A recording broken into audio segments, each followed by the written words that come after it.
जय हिंद दोस्तों, welcome to my YouTube channel success mathematics 7613।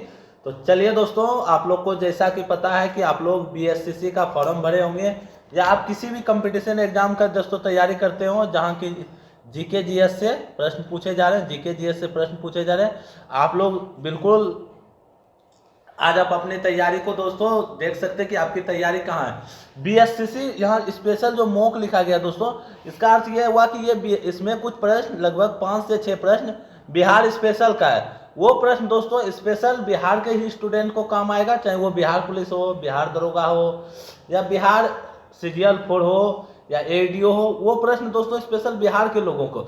बाकी बात जितने भी जीके जीएस में दोस्तों भूगोल की बात कर लें, भूगोल, संविधान, पर्यावरण से प्रश्न है दोस्तों, पर्यावरण से है। और इसमें दोस्तों साइंस को इंक्लूड नहीं किया गया है। बीएससीसी में बात करें तो इसमें 50 प्रश्न टोटल पूछे जाते हैं। कितने प्रश्न? 50 में दोस्तों हम 40 प्रश्न को इंक्लूड किए। कितने प्रश्न को? 40 प्रश्न को। 40 प्रश्न को इंक्लूड करने के बाद 10 प्रश्न जो बच गया उसको, ये टोटल 5 वीडियो को मॉक देने के बाद आपको छठा वीडियो जो मिलेगा वो 50 प्रश्न के साइंस का, जिसमें फिजिक्स, केमिस्ट्री, बायोलॉजी, उसको सेपरेट किया जाएगा दोस्तों। वहां तो जरूरी नहीं है अलग तो मिलेगा नहीं दोस्तों, वहां तो अलग मिलेगा, लेकिन एक साथ दोस्तों 50 क्वेश्चन का कमांड करना वो अलग की बात है दोस्तों। आज में दोस्तों इतिहास से प्रश्न है, भूगोल से प्रश्न है, संविधान से है, अर्थशास्त्र से है, सभी चीज से प्रश्न मिलेगा दोस्तों। और आपको बिल्कुल एग्जाम की तरह फीलिंग होगा कि आज वास्तविक में आपको, आप देखे तो देखिए एक बार, आपको एकदम एग्जाम की तरह फील होगा कि हम वास्तविक में परीक्षा ही दे रहे हैं। और परीक्षा की तरह हूबहू दोस्तों 95% आपको हूबहू प्रश्न मिल जाएगा जैसे कि एग्जाम ही दे रहे हो। तो चलिए दोस्तों आज शुरू करते हैं पहला प्रश्न को। इतिहास विगत की राजधानी है, यह कथन किसका है? इतिहास विगत की राजधानी है, यह कथन किसका है? चलिए दोस्तों इसका आंसर बताइए। आप लोग को 5 सेकंड का टाइम दिया जाएगा क्योंकि प्रश्न ये सब दोस्तों हार्ड है थोड़ा। इसका आंसर होगा ऑप्शन नंबर सी, सिले। चलिए दोस्तों प्रश्न संख्या 2 पर चलते हैं। निम्नलिखित कथनों में से कौन सा कथन गलत है? चलिए दोस्तों प्रश्न आप लोग के सामने है, आप लोग पढ़िए और बताइए कि कौन सा कथन गलत है। दरोगा में दोस्तों इसी तरह का एग्जाम में देखने के लिए प्रश्न मिला, इसलिए आप लोग को दोस्तों इसी तरह के प्रश्न आपको मौका देना चाहिए। इसका आंसर होगा ऑप्शन नंबर डी, अर्थात कोई भी गलत नहीं है। चलिए दोस्तों आपको एक एक ऑप्शन का विश्लेषण करते हैं, थोड़ा सा हम ऊपर कर लेते हैं प्रश्न। ऑप्शन ए में विक्रम संवत की शुरुआत 57 ईसा, बहुत जगह दोस्तों 57 रहता है, कहीं बहुत जगह 58 रहता है, दोनों रहता है। 58 ईसा पूर्व में हुआ था, बिल्कुल सही है। विक्रम संवत की शुरुआत किसने किया था? राजा विक्रमादित्य ने। राजा विक्रमादित्य ने विक्रम संवत की शुरुआत किया था। शक संवत की बात करें दोस्तों, इसकी शुरुआत 78 ईस्वी में हुआ था। किस वंश के शासक ने? कुषाण वंश के शासक ने किया था। कुषाण वंश में भी पूछे दोस्तों किस में, तो कनिष्क ने। कनिष्क से एक और प्रश्न पड़ता है दोस्तों, चौथी बौद्ध संगीति कनिष्क के शासन काल में ही कुंडलवन कश्मीर में हुआ था। कुंडलवन कश्मीर। अगला चलते हैं दोस्तों। गुप्त संवत की शुरुआत 320 ईस्वी में हुआ था, ये भी सही है। गुप्त वंश का गुप्त संबंध को चलाने का श्रेय किसको मिलता है? चंद्रगुप्त प्रथम को मिलता है, चंद्रगुप्त प्रथम को। उसके बाद गुप्त वंश का वास्तविक संस्थापक कहा जाता है, वास्तविक संस्थापक। और गुप्त वंश के संस्थापक की बात करें तो श्रीगुप्त को कहा जाता है, श्रीगुप्त। यह संस्थापक हुआ, चंद्रगुप्त प्रथम वास्तविक संस्थापक हुए। चलिए दोस्तों अगले वीडियो प्रश्न की ओर चलते हैं। प्रश्न को थोड़ा छोटा करते हैं दोस्तों।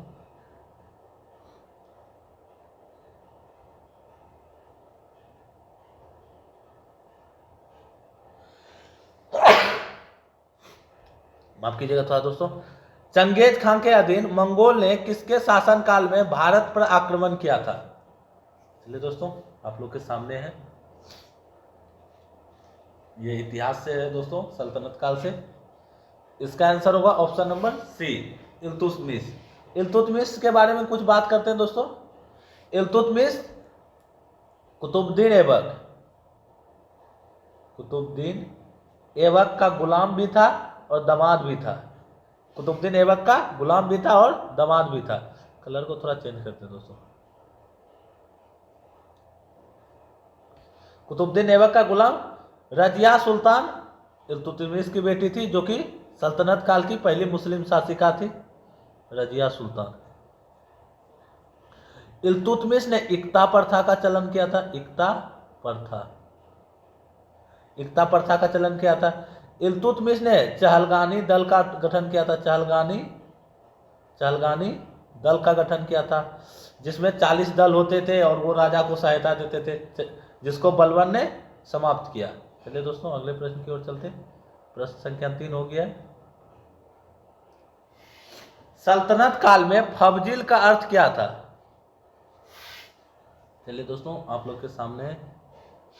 इसका आंसर होगा ऑप्शन नंबर सी, इक्तादारी द्वारा सरकारी खजाने में जमा की जाने वाली अधिशेष राशि। चलिए दोस्तों अगले प्रश्न की ओर बढ़ते हैं।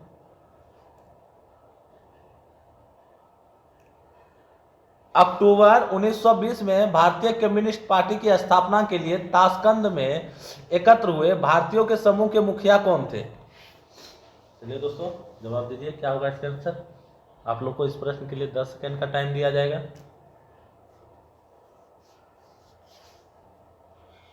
इसका आंसर होगा ऑप्शन डी, एम एन राय। एम एन राय की बात करें दोस्तों, इसको ये भी कहा जाता है कि विचार मतलब संवैधानिक विकास के लिए पहली बार मांग मतलब संगठित मांग एम एन राय ही जी ने किए थे। दोस्तों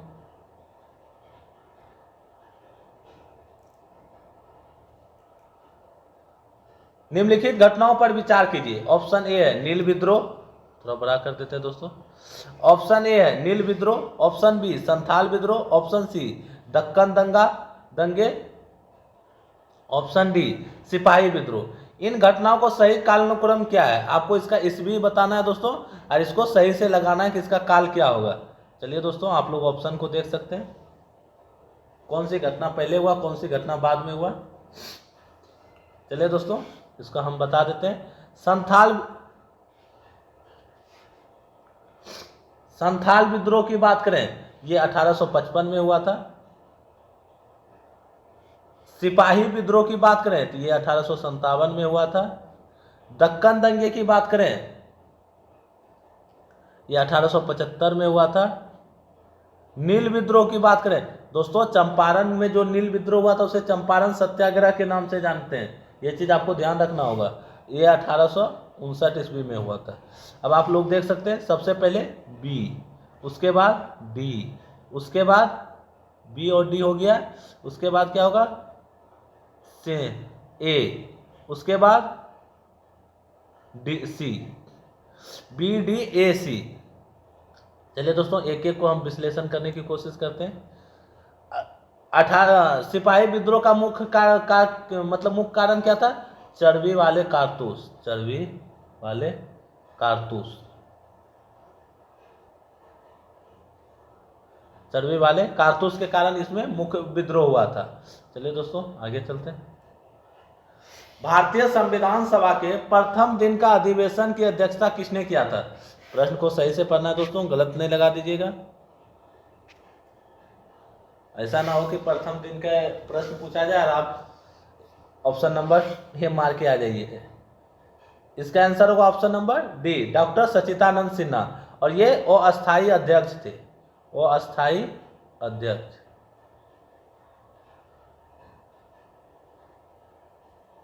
अस्थायी अध्यक्ष की बात करें तो डॉक्टर राजेंद्र प्रसाद थे अस्थायी अध्यक्ष। चलिए दोस्तों अगला प्रश्न, स्वतंत्र भारत के प्रथम लोकसभा अध्यक्ष कौन थे? चलिए दोस्तों आप लोग जल्दी से जवाब दीजिए। इसका आंसर होगा ऑप्शन नंबर ए, जीवी मामलंकर। इसका पूरा नाम बात करें दोस्तों, पूरा नाम इसलिए जानना जरूरी है कि इस बार जो ग्रुप डी में एग्जाम हुआ उसमें बी आर गवई जी के पूरा नाम को पूछ लिया था, इसलिए पूरा नाम एक बार जरूर ध्यान रख लीजिएगा। गणेश वासुदेव मामलंकर। इनका कार्यकाल की बात करें, कार्यकाल की बात करें तो 1952 से 1956 तक। इसे दोस्तों संसदीय प्रणाली का जनक कहा जाता है, संसदीय प्रणाली का जनक कहा जाता है, प्रणाली का जनक कहा जाता है। ये कहां से संबंधित थे? तो ये गुजरात से संबंधित थे। किस राज्य से? गुजरात से। चलिए दोस्तों आगे बढ़ते हैं। भारतीय संविधान का आप किस प्रकार वर्णन करेंगे? दोस्तों आजकल के प्रश्न इसी तरह आते हैं कि फैक्ट से अधिक आते हैं, इसलिए फैक्ट को अधिक इंक्लूड किया जा रहा है। ये दोस्तों ऑप्शन नंबर सी, विश्व का सबसे विस्तृत संविधान में से एक। और भारतीय संविधान दोस्तों बात करें तो ये ना तो कठोरा है ना लचीला, असंत कठोरा असंत लचीला, मतलब हमारा संविधान लचीला भी है और कठोर भी है। चलिए दोस्तों, भारतीय संविधान में राज्य के नीति निर्देशक सिद्धांत को किस मुख्य कारण से सम्मिलित किया गया है? चलिए दोस्तों, आप लोग के सामने ऑप्शन है और आप लोग ऑप्शन देखिए। इसका आंसर होगा ऑप्शन नंबर ए, कल्याणकारी राज्य की स्थापना करना। राज्य का नीति निर्देशक कहां से अपनाया गया है दोस्तों? आयरलैंड से, आयरलैंड से।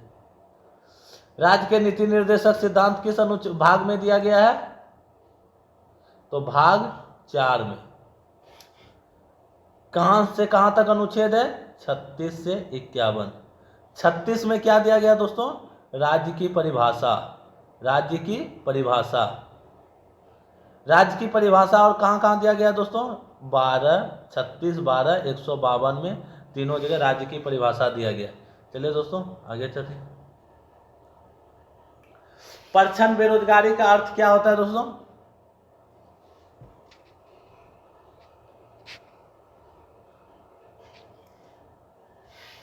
चलिए दोस्तों आप लोग जवाब दीजिए कि इसका आंसर क्या होगा।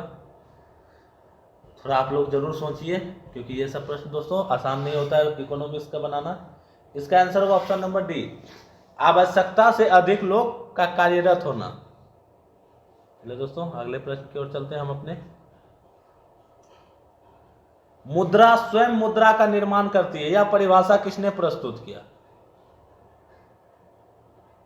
इसका आंसर होगा ऑप्शन नंबर सी, क्रॉमर। चलिए दोस्तों अगले प्रश्न की ओर चलते हैं। अर्थशास्त्र के संबंध में हवाला क्या है?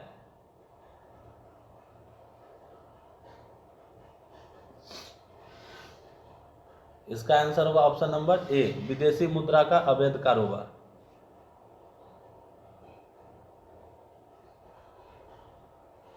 दोस्तों इस प्रश्न को थोड़ा छोटा करते हैं। मुद्रा के बारे में गलत कथन का चयन कीजिए। इसको एक बार हम पढ़ देते हैं दोस्तों। वह मुद्रा जिसे शीघ्र पलायन कर जाने की प्रवृत्ति होती है उसे हॉट मनी कहते हैं। वह मुद्रा जिसकी आपूर्ति की तुलना में मांग लगातार अधिक रहती है उसे हार्ड करेंसी कहते हैं। वह मुद्रा जिसकी मांग आपूर्ति की तुलना में कम रहती है उसे हार्ड करेंसी कहलाती है। वह मुद्रा जिसकी आपूर्ति अंतर्राष्ट्रीय बाजार में मांग की तुलना में अधिक रहती है उसे सॉफ्ट करेंसी कहलाती है। चलिए दोस्तों आप लोग जरूर बताइए कि क्या आंसर होगा इसका।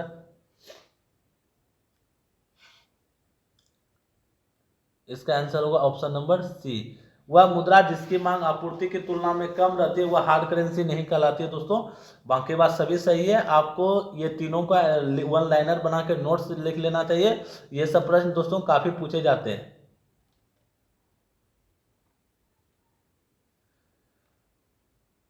नाबार्ड की स्थापना किस समिति की सिफारिश पर की गई थी? चलिए दोस्तों आप लोग जवाब दीजिए, इसका क्या होगा।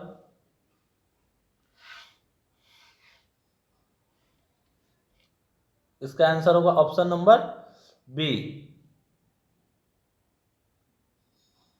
ऑप्शन नंबर बी, शिवरमन समिति। नाबार्ड, NABARD, नाबार्ड। नाबार्ड की स्थापना कब किया गया था दोस्तों? 1982 में। ये दोस्तों संसद से कानून पास करके किया गया था। इसकी हेडक्वार्टर कहाँ है? हेडक्वार्टर मुंबई में। नाबार्ड की फुल फॉर्म की बात करें तो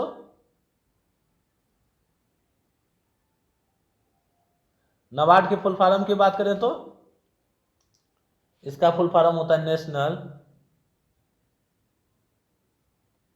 national bank for national bank for agriculture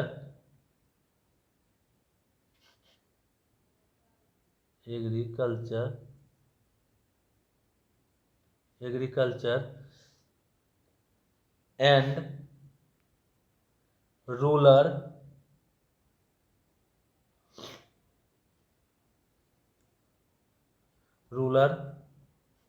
development. D बच गया था दोस्तों, डी बच गया था तो उसका हो जाता है डेवलपमेंट। चलिए दोस्तों, नाबार्ड का ये फुल फॉर्म हो गया। नाबार्ड का उद्देश्य क्या है दोस्तों? नाबार्ड का उद्देश्य, इसका उद्देश्य है राष्ट्रीय कृषि एवं ग्रामीण विकास बैंक की ग्रोथ, अर्थात राष्ट्रीय कृषि एवं ग्रामीण विकास बैंक का ग्रोथ है, अर्थात बिहार ग्रामीण बैंक को ये सहायता करता है दोस्तों। बिहार ग्रामीण बैंक नहीं दोस्तों, ग्रामीण बैंक, आरआरबी बैंक को, हमें बिहार से संबंधित है इसलिए बिहार ग्रामीण बैंक बोल दिया आपको। निम्नलिखित में से कौन से सामाजिक सुरक्षा योजना से संबंधित है? चलिए दोस्तों, इसकी शॉर्ट फॉर्म की बात करें तो दोस्तों ये इसका नाम एपीवाई है। इसका बात करें, इसकी बात करें, चलिए दोस्तों आप लोग जरूर जवाब दीजिए, इसका आंसर क्या होगा? इसका आंसर होगा ऑप्शन नंबर डी, ऑल। ये तीनों अटल पेंशन योजना, प्रधानमंत्री जीवन ज्योति बीमा योजना, प्रधानमंत्री सुरक्षा बीमा योजना, इसकी शुरुआत कब हुआ है दोस्तों? इसका शुरुआत की बात करें तो 9 मई 2015। तीनों की शुरुआत 9 मई 2015 को ही हुआ है, इसीलिए दोस्तों तीनों को एक साथ इंक्लूड कर लिए। एपीवाई में उम्र कैटेगरी की बात करें दोस्तों, ये पेंशन स्कीम है, इसमें 18 से 40 वर्ष के लोग सम्मिलित हो सकते हैं। पीएमजेजेबीवाई में बात करें तो 18 से 50 वर्ष के लोग सम्मिलित हो सकते हैं। इसमें बात करें तो 18 से 70 वर्ष के लोग शामिल हो सकते हैं। चलिए दोस्तों अगले प्रश्न के चलते हैं। अब दोस्तों भूगोल से आपको प्रश्न मिलेगा देखने के लिए। सौर प्रणाली का खोज किसने किया था? इसका ऑप्शन होगा ऑप्शन नंबर सी, कोपरनिकस ने। केपलर ने किसके किए थे दोस्तों? ग्रह के गति के नियम दिए थे, ग्रह के गति का नियम दिए थे। कितने नियम थे दिए थे केपलर ने ग्रह के गति के? 3 नियम दिए थे टोटल। कितने? 3। चलिए दोस्तों आगे चलते हैं।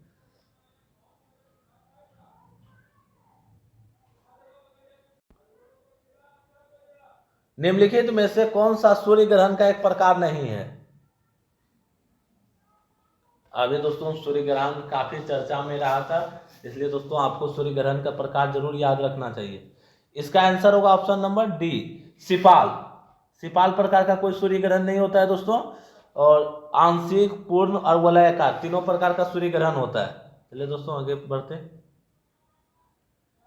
निम्नलिखित भारत क्षेत्र में स्थित 2 ज्वालामुखी द्वीप कौन कौन सा है? इसका आंसर होगा ऑप्शन नंबर सी, नारकोंडम द्वीप और वेरन द्वीप। ऑप्शन ए और बी में भी दिया है दोस्तों, लेकिन एक एक करके दिया हुआ है, और यहाँ ये नहीं पूछा है कि सक्रिय ज्वालामुखी कौन है, सुषुप्त ज्वालामुखी कौन है।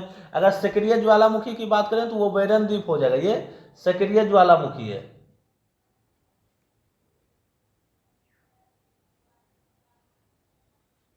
और सुषुप्त की बात करें तो ये सुषुप्त नारकोंडम द्वीप है, सुषुप्त ज्वालामुखी। और ये कहाँ स्थित है दोस्तों? अंडमान निकोबार द्वीप समूह में। भारत का पूर्वी तट कहाँ स्थित है? चलिए दोस्तों आप लोग ऑप्शन देखिए और ऑप्शन के हिसाब से जवाब दीजिए। इसका आंसर होगा ऑप्शन नंबर डी, पूर्वी घाट और बंगाल की खाड़ी के बीच।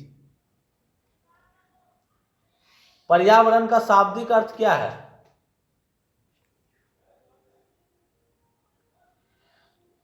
इसका आंसर होगा ऑप्शन नंबर डी, वस्तु का पर्यावरण अर्थात चारों ओर का आवरण।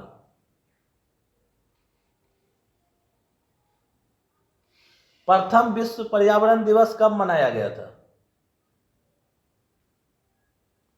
इसका आंसर होगा ऑप्शन नंबर ए, 1972।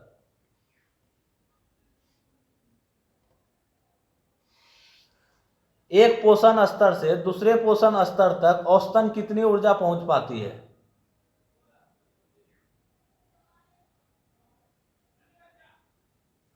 इसका आंसर होगा ऑप्शन नंबर ए, 10। श्वसन प्रक्रिया किस प्रक्रिया की विपरीत प्रक्रिया है?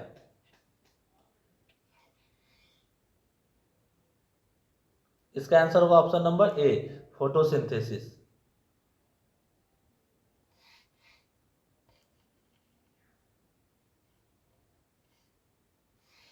यूनेस्को द्वारा मैन एंड बायोस्फीयर प्रोग्राम की शुरुआत कब हुई थी? चलिए दोस्तों, आप लोग जरूर जवाब दीजिए। इसका आंसर होगा ऑप्शन नंबर ए, 1975। अब दोस्तों कुछ बिहार स्पेशल से करेंट है, क्योंकि आप बीएससीसी को या बिहार पुलिस से या बिहार दरोगा से देखिएगा तो उसमें बिहार के स्वतंत्रता बिहार मतलब भारत के स्वतंत्रता संघर्ष में बिहार की योगदान से काफी प्रश्न आते हैं। तो वहीं से दोस्तों है, बिहार में 1857 के विद्रोह में सर्वाधिक महत्वपूर्ण नेता कौन थे? चलिए दोस्तों, अगले ऑप्शन देख लीजिए आप लोग। इसका देख के ही आप लोग बना दिए होंगे दोस्तों कि इसका आंसर होगा ऑप्शन नंबर सी, कुंवर सिंह। जगदीशपुर में किसने बंदूक एवं गोला बारूद बनाने का एक कारखाना स्थापित किया था? इसका आंसर होगा ऑप्शन नंबर सी, कुंवर सिंह। जगदीशपुर में 1857 में किसके नेतृत्व में समांतर सरकार की स्थापना की गई थी? इस बार दोस्तों कुंवर सिंह तो नहीं है, आप लोग देखिए क्या आंसर होना चाहिए। इसका आंसर होगा option number B, Amar Singh. Jagdishpur में अमर सिंह के नेतृत्व में स्थापित सरकार का प्रधान कौन था?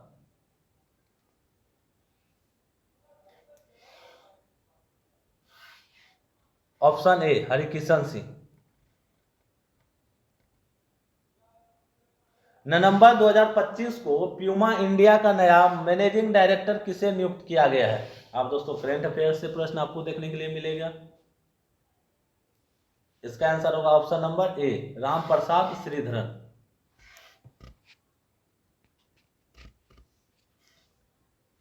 नवंबर 2025 में राष्ट्रपति द्रौपदी मुर्मू ने किस राज्य की विधानसभा को पहली बार संबोधित किया?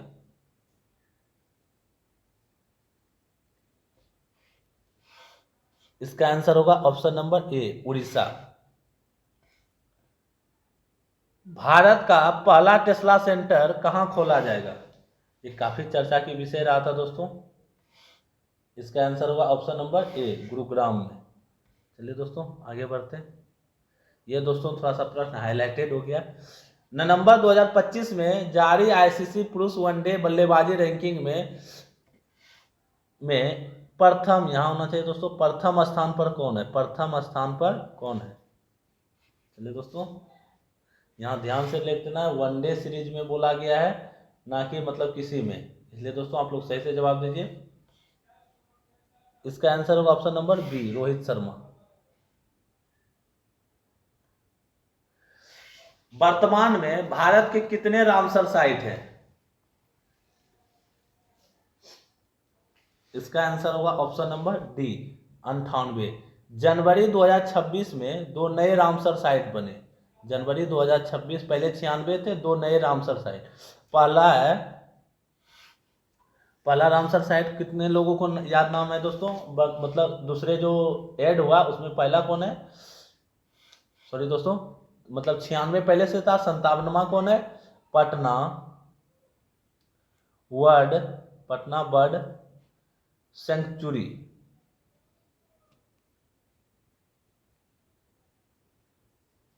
ये कहाँ है दोस्तों? यूपी में है। याद रखिएगा दोस्तों, ये यूपी में है, बिहार नहीं मार दीजिएगा। उसके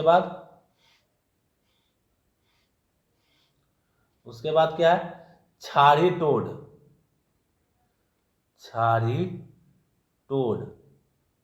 छारी टोड कहाँ है? ये गुजरात में है।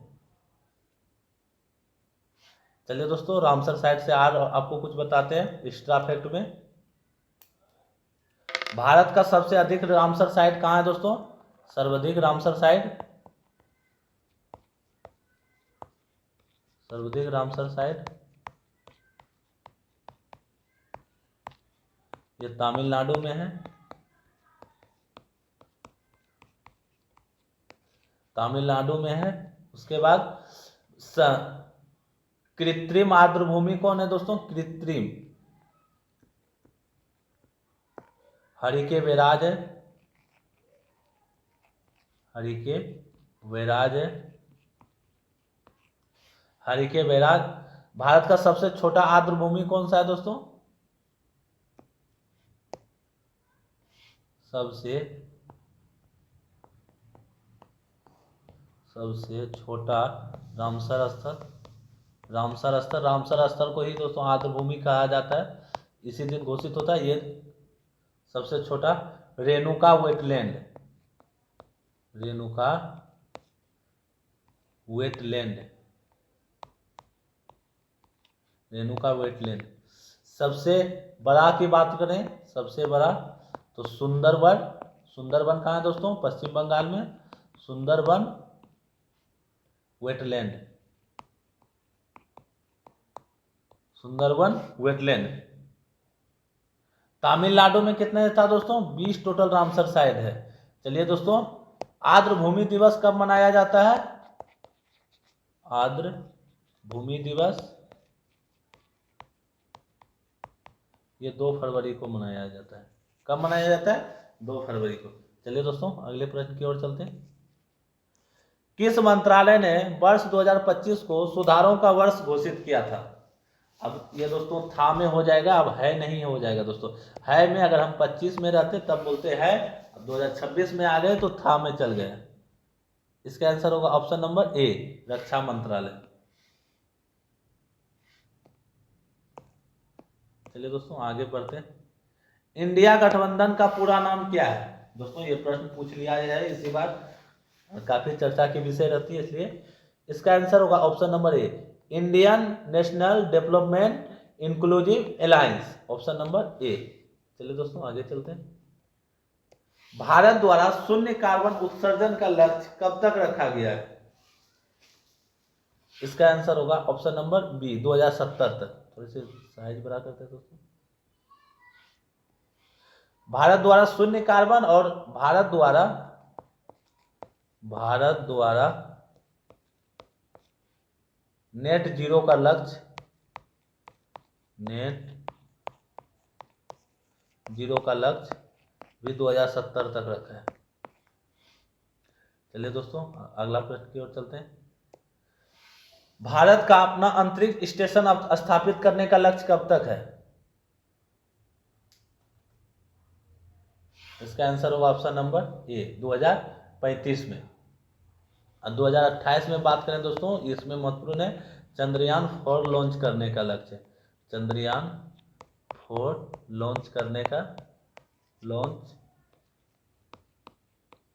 लक्ष्य। चंद्रयान 4 लॉन्च करने का लक्ष्य। और दोस्तों बात करें तो और तो बहुत है, लेकिन आगे प्रश्न के द्वारा कवर करेंगे इसको। संयुक्त राष्ट्र द्वारा 2026 को क्या घोषित किया गया? इसका आंसर होगा ऑप्शन नंबर सी, अंतर्राष्ट्रीय महिला और किसान वर्ष और अंतर्राष्ट्रीय चरगा एवं चरवाहा वर्ष। 26 नवंबर 2025 को संविधान दिवस मनाया गया, इसकी थीम क्या थी? इसका आंसर होगा ऑप्शन नंबर ए, हमारा संविधान हमारा स्वाभिमान। तो चलिए दोस्तों, आज कुल 40 प्रश्न को फाइनली आप मॉक दे सके। कुल कितने मिनट में? लगभग 30, आधे घंटे में दोस्तों आप 40 प्रश्न का मॉक दिए। और कम से कम बात करें दोस्तों तो 30 से 40 प्रश्न को आपको एक्स्ट्रा फैक्ट के द्वारा जानकारी मिला। टोटल 80 हो गया दोस्तों। इसी तरह दोस्तों प्रतिदिन हम कोशिश करेंगे कि एक मॉक आप लोग को प्रत्येक दिन कराया जाए, ताकि आपकी तैयारी दोस्तों इंप्रूव हो सके। मॉक दोस्तों इसी तरह दिया जाना चाहिए, ना कि हड़प्पा सभ्यता के ही बारे में सिर्फ देना चाहिए। बहुत से लोग क्या है दोस्तों, अभी भी पुराने ही स्टाइल में तैयारी कर रहे हैं। पुराने स्टाइल में तैयारी करने से दोस्तों अब आपका सिलेक्शन नहीं होने वाला है, ये निश्चित रहिए। क्योंकि दोस्तों अब एग्जाम पैटर्न कंपटीशन इतने बढ़ गए हैं, एक एक सीट पे दोस्तों सैकड़ों से अधिक स्टूडेंट फाइट कर रहे हैं। अगर उसमें 5 भी स्टूडेंट मान ले सही से पढ़ने वाला, तो 5 स्टूडेंट तो सीरियस है, और 5 स्टूडेंट जो है दोस्तों वो न्यू पैटर्न से पढ़ रहे हैं, न्यू तरीके से पढ़ रहे हैं। पुराने तरीके से अब आपका सिलेक्शन नहीं होने वाला है। आप लोग नया तरीका अपनाइए और एनसीईआरटी पे फोकस कीजिए दोस्तों, लुसेंट पढ़िए।